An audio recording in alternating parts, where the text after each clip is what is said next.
Te escucha bien. Como ya te avisamos, esto después lo vamos a subir al canal de YouTube de la revista que hacemos acá en Morón, Huellas Suburbanas, y te vamos a estar después compartiendo todos los links contigo, ¿eh? Eh, Bueno, ante todo, después de tanto tiempo, un gusto conversar así directamente, si bien hace ya muchos años que seguimos tus artículos, Rafael. Y la verdad es que en este contexto ya era súper importante, siempre lo es, pero ahora más aún porque, bueno, es de público conocimiento, el escenario de la decisión de una significativa porción de la población argentina que ha votado más allá de quien salió primero en las primarias, que es Javier Milei, también segunda fuerza elegida fue Juntos por el Cambio, que también representa desde otra arista a una derecha eh, más o menos dura en la región. Sumado todo ello, es una votación bastante numerosa. ¿eh? Así que hemos leído tu ensayo reciente, justamente en el que usás como disparador este voto a los libertarios, como así se llaman, encarnados en Javier Milei, y bueno, toda una serie de riesgos y de escenarios de dificultades que avisorás a futuro. Bueno, te invitamos a que nos puedas dar tu opinión inicialmente y arrancar por ahí.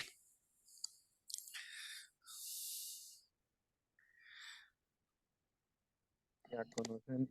Ahí no se escucha, ¿eh? ¿Ahí se escucha ahora? Ahora sí, perfectamente. Ya. Bueno, como ustedes conocen, mi interés no se focaliza en una situación particular. Ujú, Lo que sí hago es hilvanar los acontecimientos que suceden de modo particular y mostrar su relevancia a nivel más macro. sí, Acabo de enviar a ustedes el último trabajo que he hecho, que se titula Del golpe de litio a la guerra de litio, en interrogación, sí. que tiene que ver también con lo que está pasando en el Perú, su implicancia en Bolivia, lo que significaría una geopolítica del litio en torno a que el BRICS ya tiene el 80% del petróleo mundial con las nuevas incorporaciones que está haciendo. Sí. ¿Y qué supone eso como estrategia contensiva del dólar frente a esa realidad que se va a abrir básicamente desde el 2024? Ujú, Y ahí también está implicada Argentina, ¿no? Porque el claro. triángulo del litio lo componen Argentina, Chile, Bolivia, y que mediante la incursión militar ya de Estados Unidos en el Perú, con el ingreso de 1.400 militares, donde también señalo las reuniones que ha tenido el alto jefe del comando militar del Perú en Washington con el jefe del Comando Supremo de Asuntos Hemisféricos. Entonces está tejiendo también de parte de la geoeconomía del dólar una estrategia contensiva porque si nos damos cuenta, se está repitiendo la situación pre-Primera y Segunda Guerra Mundial, Ujú, donde los commodities, básicamente, y en este caso los recursos estratégicos energéticos, son los que deciden la vigencia o no del orden geopolítico, del mapa geopolítico que ahorita está, como dice Jalife, en falla tectónica y que supone básicamente el control y el dominio de los recursos estratégicos, sobre todo energéticos, para ver quién controla en base a al dominio de estos recursos la economía y el mercado mundial y sobre todo las cadenas de suministro.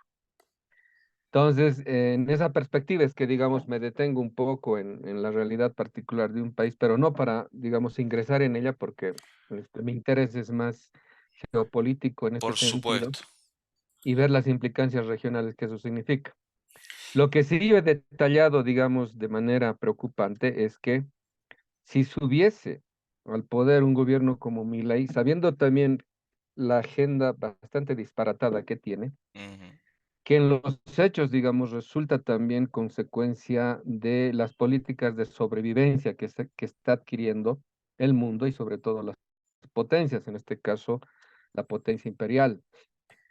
Si todo se trata de sobrevivir, hay que sobrevivir a toda costa, e incluso arriesgando su propia estabilidad nacional, lo que está pasando en Estados Unidos, y a costa de nuestra región, porque no nos olvidemos que dentro de la doctrina Monroe, los gringos nos ven como su reservorio de recursos que requieren para otra vuelta equilibrar poderes, lo que se conoce como el equilibrio estratégico a nivel de geopolítica, pero también sostener y remediar de algún modo la decadencia del dólar. Y esto se basa precisamente en la consigna esta, ¿no? O sea, una moneda tiene que estar soportándose en algo. Si no se soporta como en el dólar, en el grado de influencia que poseía, ¿no? Eso relativamente ya ahorita podemos decirlo, tiene que sostenerse en algo. Y ese algo, desde los setentas, con Nixon, fue el petróleo. así es. Y ahora que ya no tiene el petróleo, ¿dónde va a sostener el dólar su vigencia? Entonces ahí se abre el panorama preocupante para nosotros del litio, porque el litio es supuestamente la energía del siglo XXI. Y aquí no sería tanto una guerra de sustitución, pero sí de control de recursos energéticos que puedan hacerle frente a la no tenencia ya del petróleo y que supondría también el redirigir las apuestas, sobre todo el primer mundo, hacia la famosa agenda esta de transición energética. Ujú, Entonces, en ese sentido es que ahorita los análisis que se han hecho en torno a la última reunión de los BRICS pecan de demasiado optimismo cuando no se dan cuenta que, por ejemplo, en una partida de ajedrez no solamente juega un jugador, juegan dos por lo menos, y más aún si se trata del tablero geopolítico. Entonces, el imperio no se va a quedar de brazos cruzados, Europa tampoco. Entonces ahí vamos a ver cómo Occidente está respondiendo y a mi parecer, la agenda Milei, que básicamente es una agenda que se abre desde la incursión del fascismo repuesto, sobre todo en las clases medias en nuestra región, abre la posibilidad de luchas intestinas que desestabilicen de tal forma nuestros países que sea un área conflictiva como fue el Medio Oriente, bueno, sigue siendo en el caso de Siria, y que acabemos como, en el peor de los casos, como lo que pasó con Libia. Si ujú, es que nuestros gobiernos no tienen la suficiente perspicacia para leer lo que está sucediendo, van a dejar que esta desestabilización crezca y genere focos de violencia sistemática que hagan imposible una estabilidad económica y política. Y por lo tanto, ahí, como decimos siempre, ¿no? El dólar estaría en su jauja porque básicamente haría imposible cualquier, digamos, cualquier tipo de salida que puedan tener nuestros países en torno a al manejo soberano de nuestros recursos, que necesariamente tendrían que ser fuera de de la geoeconomía del dólar. Porque si seguimos dentro de la geoeconomía del dólar, seguimos atrapados dentro de sus circuitos financieros. La única forma de de poder generar un nuevo tipo de política de soberanía estratégica es alejarse definitivamente del dólar. Pero ahí tenemos en nuestros países el rechazo y la resistencia, sobre todo de los grupos de poder, las oligarquías nacionales, que tienen cooptada a las clases medias urbanas, sí, a la sociedad urbana. Y ahí básicamente se ha diseminado una especie de rusofobia y también sinofobia, en la cual las preocupaciones imperiales aparecen como preocupaciones nacionales en nuestros países por este tipo de matrimonio espurio que poseen las oligarquías nacionales con el dólar. Entonces ahí es preocupante el panorama y, por ejemplo, el ingreso de Argentina al BRICS todavía no está asegurado porque es una invitación que tiene que ratificarse en enero del 24. Y dos de ahí los todavía no candidatos podemos. más importantes han dicho que si ellos ganan, rechazan la incorporación de Claro. Argentina al BRICS. Y no Así que solamente eso, Milei amenaza con separarse del Mercosur. Y eso también un poco, como quien diría, dislocaría la cadena de suministros regionales. Y eso, imagínense, Argentina es la segunda economía de Sudamérica. Si sucede un fenómeno implosivo de la economía de ustedes, eso inevitablemente nos afecta a todos los a países todos, vecinos. claro.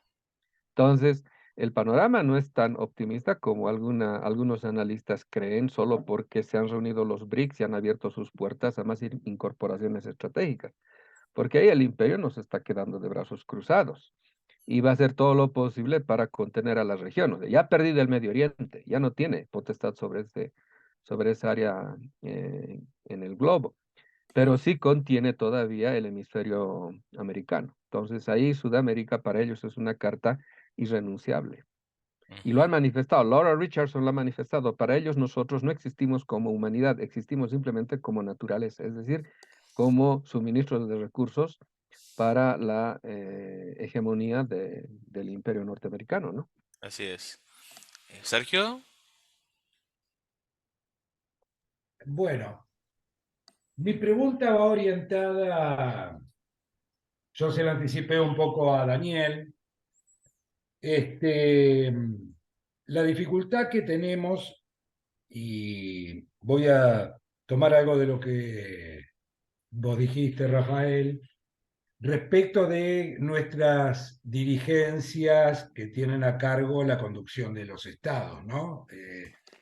Yo me voy a remitir a la Argentina, fundamentalmente, porque es el que conozco, pero lo que yo observo es que no, como vos decís, no están a la altura de la lectura geopolítica en términos qué es lo que se está disputando.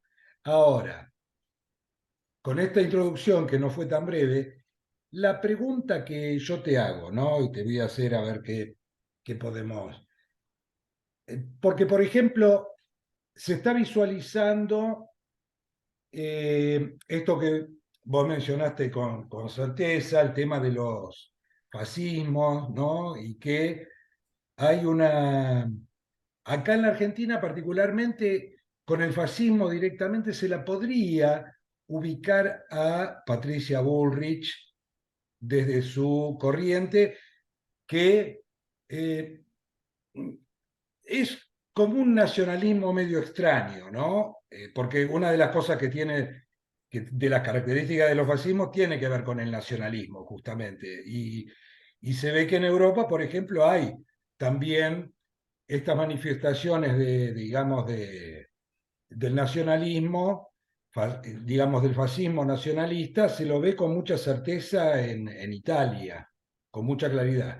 Pero hay corrientes y eso te quería dar, igualmente te quería pedir una precisión, porque la verdad que hoy en día es bastante confuso, porque vos fijate que el caso de Diego Fusaro, ¿no? Que es un estudioso muy impresionante de Gramsci, ¿sí? Por las cosas que yo he podido leer de él. Este, contrapone, se contrapondría de alguna manera a la visión de Meloni en términos de lo que sería el fascismo. Pero sin embargo, cuando se habla, cuando le habla a la población, ¿sí? Le habla desde un lugar autoritario y en el caso de Fusaro habla de una hegemonía más al estilo gramsciano, que es la construcción del poder popular con una defensa de la región, de la nación. En el caso de Sudamérica, hubo un par de digamos, a lo largo de la historia de las luchas por la independencia hubo varias, ¿no? Manifestaciones de nacionalismo. En el caso de la Argentina, yo creo que una de las cosas que nos está perjudicando más en cuanto al nacionalismo, porque nuestros nacionalismos en Sudamérica son emancipadores, no son colonialistas, como sucede, colonialistas o imperialistas, como sucede en el pensamiento eurocéntrico. En el caso de la Argentina, un nacionalismo que está diluido y que es emancipador y que ha sido un movimiento que promovió de alguna manera la construcción histórica, es el peronismo. Si vos no creés que este tipo de cosas que son con digamos, de estos movimientos nacionales, ¿sí? Son, habría que buscar abrevar en el origen de esas cuestiones. Y te digo una cosita más para que pueda responder, no quiero hacerlo larga, pero no es difícil, muy difícil hacerla corta la pregunta. Eh, Cuando se hablaba acá de proyectos, se hablaba de proyecto político. Hace falta escribir un proyecto y explicarle a la población cuál es nuestro proyecto desde este gobierno que se identificó para ser nacional y popular. Y acá hubo una construcción que fue la Constitución de 1949 y fue, digamos, y hay toda una serie de pautas que planteó el peronismo para la convivencia, ¿no? Que digamos, solo existe una clase de hombres, los que trabajan, las tres banderas del peronismo, justicia social, digamos, independencia económica y soberanía política. Si estas cosas que yo de Sudamérica conozco muy por encima, no serían una fuente como para poder empezar a reconstruir alguna posibilidad frente a un embate que se viene muy difícil, que no sé si estaríamos en condiciones de revertirlo en inmediato.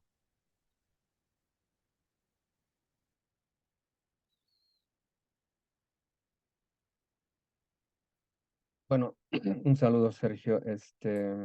Esa pregunta merece una distinción que usted ya la puso sobre la mesa. Y es, digamos, un poco lo que aquí la izquierda, sobre todo en Bolivia, una buena parte de la izquierda, nunca ha entendido, ¿no? Eh, Así como los conceptos responden a sus vértices espaciotemporales, ningún concepto se define o se resume al contexto incluso en el cual ha nacido. Por eso, usted lo decía muy bien, no es lo mismo el nacionalismo que han emprendido procesos tan, pero prometedores y significativos como, por ejemplo, el peronismo en Argentina la doctrina bolivariana con Chávez en Venezuela, por ejemplo, ¿no? Incluso la doctrina martiana en Cuba, que son, digamos, fenómenos emancipadores. No es el mismo concepto que manejan en este caso, muchos de los cientistas sociales en Europa. Y lo mismo pasa con este tipo de desprecio que siempre se ha tenido en Europa con el factor pueblo. Y por eso también nos atacan de populistas a quienes, digamos, reivindicamos la categoría de pueblo para entender los nuevos fenómenos sociales que han empezado sobre todo en el siglo XXI, que ya no tienen como referente exclusivo al proletariado. Entonces, la pregunta da en el clavo, como decimos acá, porque en primer lugar, el concepto de Estado-nación, que proviene de los tratados de Westfalia del siglo XVII, ha impuesto un modelo de Estado cuyo componente impulsor es un ciudadano de carácter abstracto que se impuso por este tipo de disputas imperiales al interior de Europa y que nuestras oligarquías la han recibido sin tener en cuenta de que si es que los europeos estaban definiéndose como proyectos nacionales, en esto que se llama también dentro del concepto de la diferencia imperial, nuestros países no gozaban ni gozaron del tiempo necesario y suficiente para generar un proyecto que contenga a la pluralidad de naciones que componían nuestros estados. Y para colmo, cuando se recibe el modelo WASP, en definitiva, el blanco anglosajón y protestante, que ya ni siquiera se remitía a la tradición católica latina, es cuando empieza a suceder ese divorcio histórico entre el proyecto que abrazan las burguesías locales o las oligarquías nacionales y el pueblo en su conjunto, que en el caso, por ejemplo, del circuito andino, ¿no? Ecuador, Perú y Bolivia, que tiene gran todavía presencia aymaro quechua, nunca fueron integrados en ese proyecto. Y por lo tanto, como nunca fueron integrados, el Estado apareció como Estado aparente sin contenido nacional. Y por eso fueron presas, pero así como fáciles, del rapto imperial, porque cuando una nación no tiene proyecto, pues tiene que de algún modo prestarse a aquello que no posee y no tiene la capacidad de producir. Entonces, en el caso, por ejemplo, Brasil, etcétera, o Argentina también en este caso, que tiene varias inmigración de los pobres que estaba produciendo el capitalismo ya en Europa como contradicciones internas y que los externaliza hacia el tercer mundo, eh, son, digamos, el bloque social de los oprimidos, así tomando las palabras de Gramsci, que hubiesen constituido, digamos, un proyecto popular revolucionario, pero que también chocaban con ya esta demasiada inclinación pro-británica que tenía la oligarquía argentina en ese momento, y que ahora básicamente es lo que llamo, ¿no? La esfera anglosajona medular, que prácticamente lo han compuesto el poder británico y el imperio norteamericano,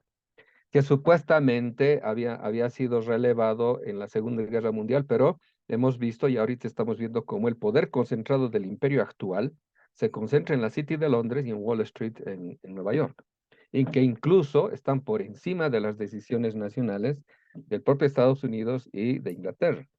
Entonces, ahí podemos ver cómo nuestros países necesitan sostener un proyecto político propio, eh, de modo paralelo con la construcción de un proyecto de nación. Aquí eso lo hemos llamado el Estado plurinacional. Y aquí, digamos, habría que hacer una acotación. O sea, el proyecto del Estado plurinacional no es tanto el reconocimiento de la diversidad al interior de un Estado como el nuestro, sino básicamente el advertir que cualquier tipo de proyecto nacional, que siempre es singular, necesita de la concurrencia plural de todos los actores involucrados. Eso quiere decir, el pueblo no es un bloque único y homogéneo, es un bloque plural y diverso. Pero ese bloque plural y diverso, que es lo plurinacional del Estado, es el que tiene que ser actor e impulsor de un proyecto válido para todos, pero no por imposición de algunos, sino por la participación democrática de la concurrencia de de todos los involucrados y afectados en ese proyecto.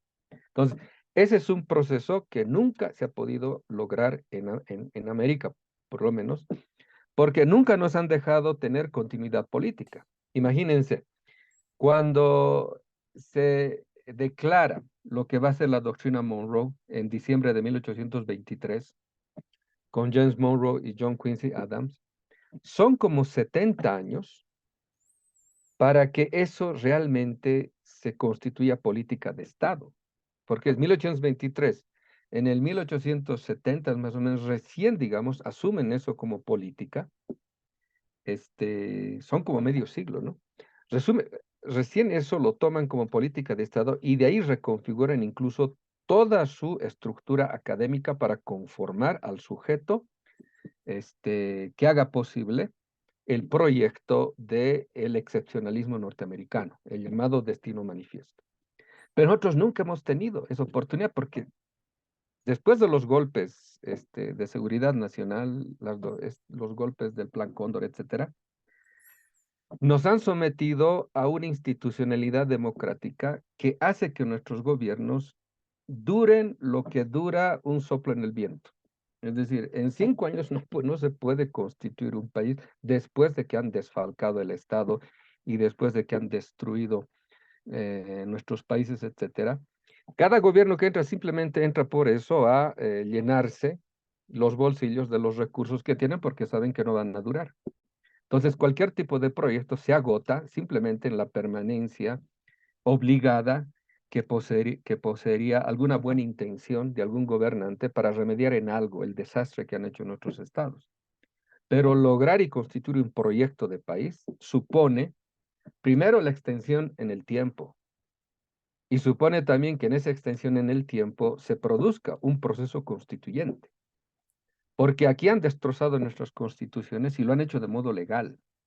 Se han dado la tarea de hurgar nuestras constituciones y encerrarnos en camisa de fuerza para que no se cambie nada. Por ejemplo, cuando uno ingresa al gobierno, yo he estado un año ahí en la dirección de geopolítica, en la vicepresidencia, cuando uno ingresa se da cuenta, es el aparato burocrático el que no te deja hacer nada, porque las reglas de procedimentalidad estatal en nuestros países son profundamente liberales. Y cuando digo liberales, digo señoriales, moderno-coloniales, donde está ausente el pueblo, está ausente la nación, y lo único que hay son una juridicidad abstracta que no se corresponde ni siquiera con la idiosincrasia nacional. Entonces ahí uno puede ver cómo cuando uno ingresa se da cuenta que no puede hacer nada. Pero lo que deberíamos hacer es lo que el sistema democrático lo prohíbe. O sea, entran gobiernos con muy buenas intenciones, pero no pueden tocar la legalidad vigente. Y la legalidad vigente no está para asegurar la justicia, sino para mantener el orden establecido. Ustedes están viendo en Argentina con el lawfare. O sea, no puede hacer nada un gobierno porque tiene todo el poder judicial en contra. Tiene al poder mediático en contra. Y tiene la amenaza siempre presente de los militares que fueron educados bajo las doctrinas de seguridad nacional. Entonces, ¿qué hace un gobierno ahí? Y aquí es lo que he dicho en mi última visita a Argentina, el mes pasado. Incluso la izquierda ha renunciado el argumento de la opción por la violencia. Cuando esa opción, la derecha nunca ha renunciado. Y el imperio peor. O sea, ellos siempre optan por la violencia cuando saben que las reglas del juego no les funcionan. Pero a la izquierda le han prohibido terminantemente siquiera emitir algún tipo de discurso disuasivo para que obedezca, pero de modo así hasta puritano, las reglas impuestas por el juego democrático Made in USA. Entonces ahí todos nuestros países se ven prácticamente compelidos, obligados a sumarse de modo políticamente correcto a una escenografía que no te permite hacer ningún tipo de cambio. Y la burocracia, y en este caso la burotecnocracia, está hecha para que hagas tan bien las cosas, para que no cambies nada. Entonces, todo eso nos conlleva a revisar todos los conceptos que se hacen praxis política y que si no se tiene, en este caso, la mirada geopolítica, que es básicamente lo que yo llamo el pensar estratégico, no te das cuenta de que no hay posibilidades de cambio si es que no tienes por lo menos una detallada configuración del campo político y cómo hacer posible que se construya lo básico en todo proyecto de vida, que es la construcción del poder popular. Porque también hay la mirada aristocrática de la izquierda, siempre le ha llevado también a desconfiar del pueblo, cuando el pueblo es la única garantía de que un proyecto sobreviva.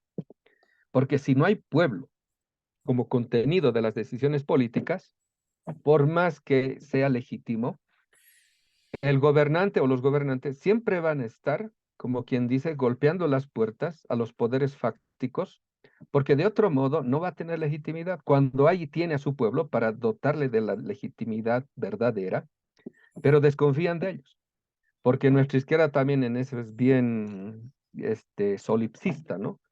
Creen ser los ideólogos tocados por el dedo de Dios, que entre cuatro paredes se arman todo un bosquejo político y creen que esa es la solución y simplemente buscan imponerla en una realidad además moviente, constantemente en movimiento y que no se puede adscribir mecánicamente a una fotografía que has hecho con el conocimiento que tienes de tu realidad. Entonces, son muchos de estos, de estas precisiones que falta hacerla, pero ya pues, o sea, de modo que, como decimos, despierte lo que llaman aquí la clase política, porque ahorita estamos enfrentando una reconfiguración del tablero geopolítico global. Y aquí, quienes no ingresen de modo soberano van a quedar relegados otra vuelta a ser espectadores de decisiones tomadas por otros, a costa nuestra. Porque aquí tampoco hay que ser ingenuos de que las otras potencias emergentes van a velar, digamos, por los países chicos. Ahí se juegan muchos intereses también de sobrevivencia y a lo que está arrastrando la presión imperial hace una conflagración sobre quién contenga la mayor cantidad de recursos estratégicos y esto supone el dominio y el control de áreas de influencia. Entonces es lo que está ahorita en disputa y lo que nos mueve a miradas, ¿no?, bastante dramáticas de lo que pueda suceder. Em, Rafael, vamos a jugar un poquito con el tiempo que nos queda, Sí, que claro. son 8 minutos, ¿eh? Suficiente como para alguna pregunta más y que puedas explayarte en una respuesta. En parte, en función de lo que venís desarrollando y también recuperando algunos conceptos que hemos leído en varios de tus ensayos y artículos. em, Trazás, y quienes estamos aquí coincidimos con eso, por eso también estamos conversando contigo, eh, el sistema capitalista como, podríamos situarlo como una antítesis de la supervivencia humana, ¿no?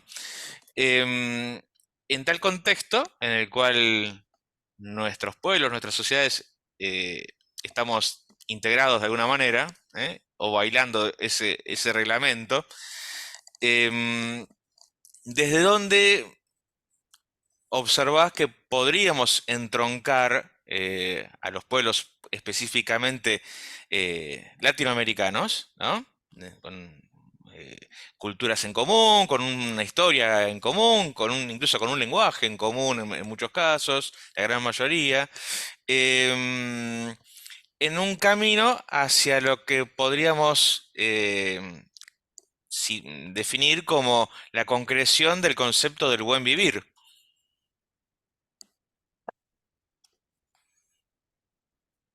¿Está sin En volumen ahí? moda, digamos.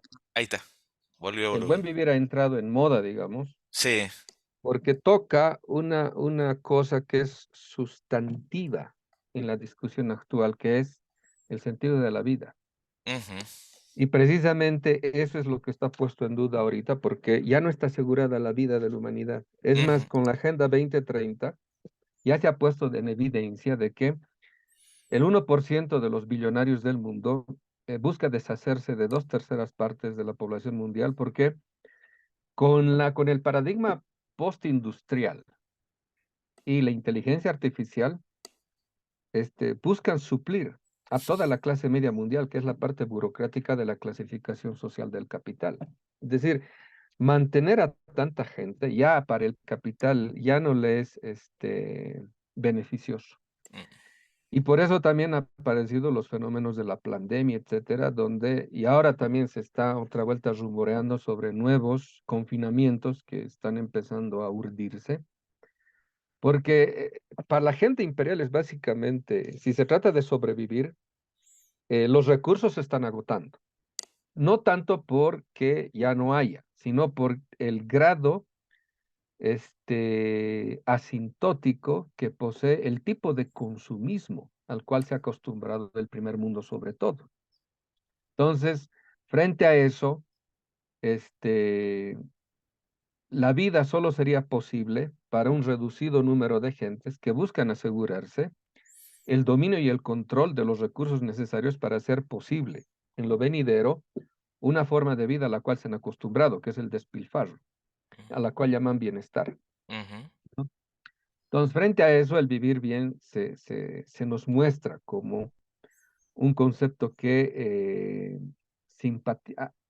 produce muchas simpatías, ¿no? Porque de lo que se trata ahorita es de, como dicen los zapatistas, ¿no? ¿Cómo sería posible construir un mundo en el que quepan todos? Donde radica una fe que haga posible que tengan sentido los movimientos populares y su lucha revolucionaria. La fe en que la vida es posible para todos. Ahora es curioso, ¿no? La izquierda, como es bien secular y atea, no mm, cree en estas cosas y simplemente cree que la cosa es darle pan al pueblo. Pues, el pueblo no vive solo por pan. El pueblo se mueve no por un alimento efímero, sino necesita una esperanza continua para poder luchar por ella. Entonces, si le quitas al pueblo esa fe básica en que la vida es posible para todos y que es posible construir eso desde abajo, le quitas la posibilidad de ser sujeto de la política. Simplemente los reduces a ser un obediente de leyes dictadas por otros sin saber ni conocer las verdaderas necesidades del ser humano, que no se reducen a lo material, sino ahí está implicado lo cultural, lo espiritual y todo lo demás. O sea, la vida no se reduce simplemente al satisfactor material. Entonces, en ese sentido, nuestras culturas han producido una forma de vida que ahorita nos está mostrando que parece más racional y verdadera que la forma de vida que se promovió en Europa con el auge del capitalismo y el mundo moderno, y que ahorita está en serio desplome, ¿no? Entonces, por eso, o sea, como solemos decir, ¿no? El método crítico radica en ponerse siempre en la situación del más pobre, del pobre más pobre de los pobres, y desde allí emitir un diagnóstico de la patología del sistema mundo. Solo desde el pobre más pobre es que puedes tener una perspectiva privilegiada que te permita tener un panorama de tal magnitud que te permita encontrar el foco, la médula, el meollo y el misterio de la dominación que sufrimos. Entonces, siempre en el más excluido, en el más afectado, en el más relegado, en el más vejado y explotado, es que puedes encontrar esa perspectiva. Y ahí radica el pensamiento crítico, la posibilidad de pensamiento crítico, ¿no? Y desde ahí puedes, como dice Marx, no quedarte en la interpretación del hecho o en la contemplación teórica del asunto, sino que te impele y te obliga hasta por precepto moral a transformar eso, porque te das cuenta que es una injusticia no producto de un orden divino, sino es producto histórico de luchas de poder, y que eso humanamente se puede remediar.